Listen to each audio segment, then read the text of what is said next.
India, especially for going ahead with this specific workshop on multi-stakeholder workshop on WASH financing and collaborations for sustainable development goals.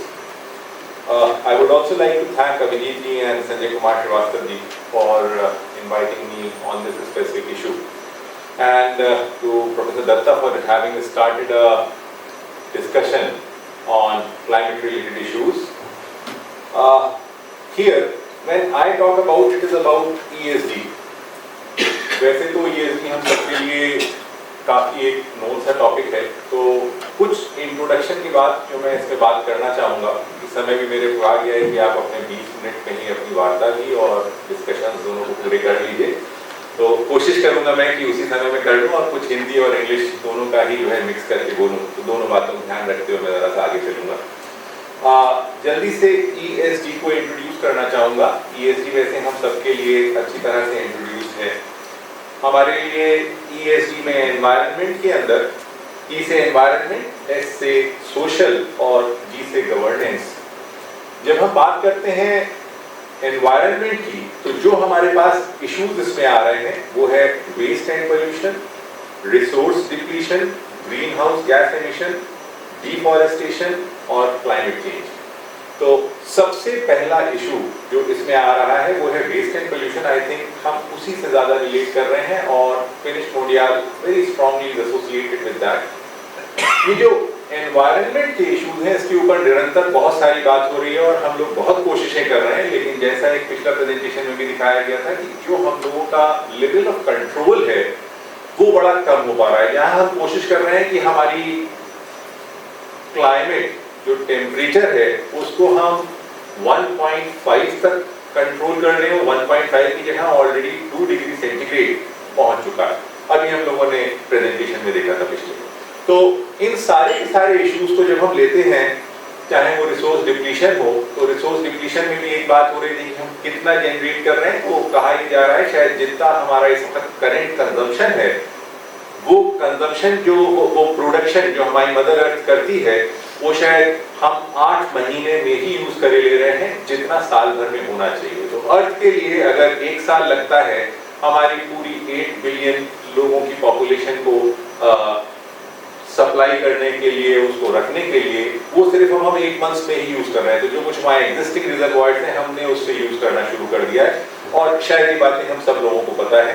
Green house gas emission हम बढ़ाते चले जा रहे हैं, deforestation भी बढ़ाते चले जा रहे हैं, क्लाइमेट चेंज भी हम रोक नहीं पा रहे। एक चीज की और भी बात हो रही थी, आप लोग बात कर रहे थे very strongly about carbon credits, तो उसके लिए कहना चाहूंगा कार्बन क्रेडिट्स में आप जो बात कर रहे थे वो एक सिस्टम इमैनेट करने की बात कर रहे थे कि हम कैसे इस तरीके का सिस्टम इमैनेट कर लें जिससे हम उसकी इक्वलेंस अपने कार्बन मार्केट्स में कर सकें। लेकिन जो रिक्वायरमेंट है हमको अपने आप को बचाने के लिए वो है कि हम किस तरीके से क्लाइमेट को कंट्रोल करें।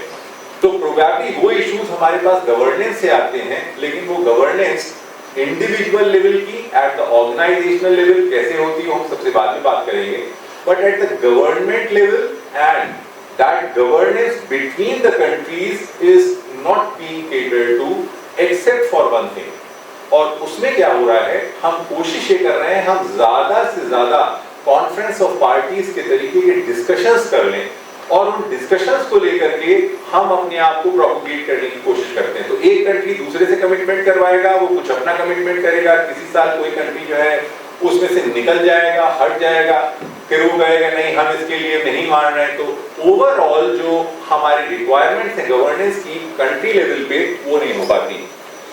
सोशल लेवल पे हम देखते हैं हमारी क्या चीजें हैं, उसमें है हमारे employ relations and diversity, working conditions, local communities, health and safety and conflict.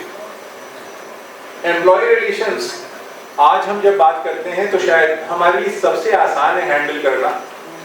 आप शायद पूछें क्यों, वजह उसकी बहुत ही आसान सी है, हमें शायद एम्प्लॉयज की बहुत जल्दी ही जरूरत नहीं पड़ेगी। Artificial intelligence is on the four. तो ज्यादातर जो रियलिटीज हैं हमारे पास उसको समझने की कोशिश कीजिए। बहुत कम परसेंटेज है हमारे पास इस वक्त जब हम एम्प्लॉयज रिलेशंस के बारे में बात कर रहे हैं, लेकिन क्या दूसरी तरफ हमें इसी सोसाइटी वाला जो इशू है उसको एम्प्लॉइज का ही टाइटल देना होगा। प्रोबेबली वो एम्प्लॉइज की जगह सिविलियंस के नाम पे वो टाइटल आएगा, क्योंकि हमें सिविल सोसाइटी को मैनेज करनी ही पड़ेगी प्रोबेबली। आज जब हम देखते हैं, एक बात और अभी हम कर रहे थे, हम कह रहे थे कि गवर्नमेंट बहुत सारे इस तरीके के 2000 रुपए के और 6000 रुपए के मंथली पेमेंट कर रही है, वो इंक्लूजन के नाम पे हैं। उसकी वजह क्या है? वजह तो उसकी यही है कि हम इस वक्त लोगों को एम्प्लॉयमेंट नहीं दे पा रहे हैं। अगर हम एम्प्लॉयमेंट दे पा रहे होते तो एक ऑब्जर्वेशन अभी प्रोफेसर दत्ता कर रहे थे और ये कह रहे थे कि जो फार्मर है हमारा, वो ये नहीं चाह रहा है कि हमको किसी तरीके का ये पैसा मिले, वो ये चाह रहा है हमें काम मिले।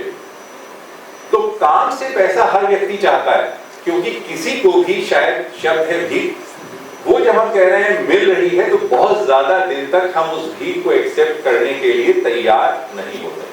तो ये जो एम्प्लॉय रिलेशंस है, डाइवर्सिटी है, ये एट द हायर लेवल तो हमारे लिए मैनेज हो जाएगी। लेकिन जो मासेस हैं, जब हम बॉटम ऑफ द पिरामिड की बात कर रहे हैं, तो बॉटम ऑफ द पिरामिड पे जो पिरामिड का बेस है वो और बढ़ता चला जा रहा है और बढ़ता चला जा रहा है। एक इसमें छोटा सा और ऑब्जर्वेशन देखिएगा, स्पेशली क्योंकि यहाँ पे माइक्रो फाइनेंस इंस्टीट्यूशंस बहुत सारे हैं और उनकी बात हो रही है। इंगेजमेंट, आप देखिए आज लोगों का जो ज्यादातर खर्चा हो रहा है वो खर्चा किस तरफ हो रहा है? दो मेन हिस्से हैं जिस पे लोग खर्चा कर रहे हैं अपने घर पर। एक खर्चा हो रहा है बच्चों की पढ़ाई पर, और बच्चों की पढ़ाई का जो ओवरऑल इन्वेस्टमेंट है वो बढ़ता चला जा रहा है इस हद तक that many of the people are even selling their existing products to teach their children. और दूसरा कहां पर हो रहा है? दूसरा हो रहा है जैसे ही घर में कोई भी बीमार होता है तो वो चाहता है हमें बेस्ट हेल्थ केयर मिले, उस बेस्ट हेल्थ केयर में वो पूरे का पूरा खर्चा हो जाता है। तो एक रिकवरी आई थी जो हम लोगों ने कहा था कोविड के बाद इंडिया के लिए स्पेसिफिकली, और उस रिकवरी को हमने कहा था इट इज अ के शेप्ड रिकवरी। वो एक्चुअली के शेप्ड रिकवरी नहीं रह गई है, वो के शेप्ड रियलिटी हो गई है। I don't know how many of you looked at it, लेकिन उस पर ध्यान देना बहुत जरूरी है। और मैं ईएसडी से रिलेटेड ही सारी बातें कर रहा हूं, क्योंकि जब तक हम इन चीजों को नहीं समझेंगे ईएसडी इंडिया के रिलेशन में हम समझ नहीं पाएंगे। के शेप्ड रिकवरी के माने थे कि the rich are getting richer and the poorer are getting poorer. वो रिकवरी की रियलिटी उस दिन से लेकर के आज तक एज इट इज चल रही है और चलती जा रही है। ऐसे में जो लोग यहाँ पे बैठे हुए हैं उनकी रिस्पॉन्सिबिलिटी बहुत हाई है। अभी हमारे लीड बैंकर थे, उनकी रिस्पॉन्सिबिलिटी बहुत हाई है।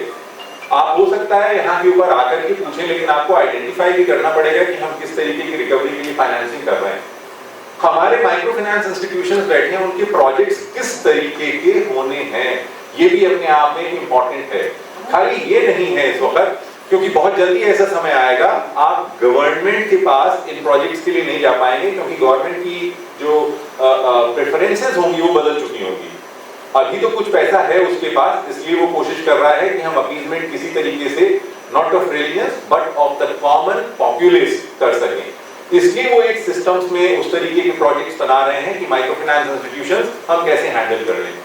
बट वेरी सून हमारे पास जब बहुत सारे टैक्सेशन के हम चाहेंगे कि हमारे पास मोड्स हो, लेकिन हम कर ही नहीं पाएंगे tax, then it will be a difficulty. Today we are taxing the masses, but if masses don't have the money, then classes already are deciding the taxation. In fact, they are avoiding the taxation. So you don't have a lot of taxation from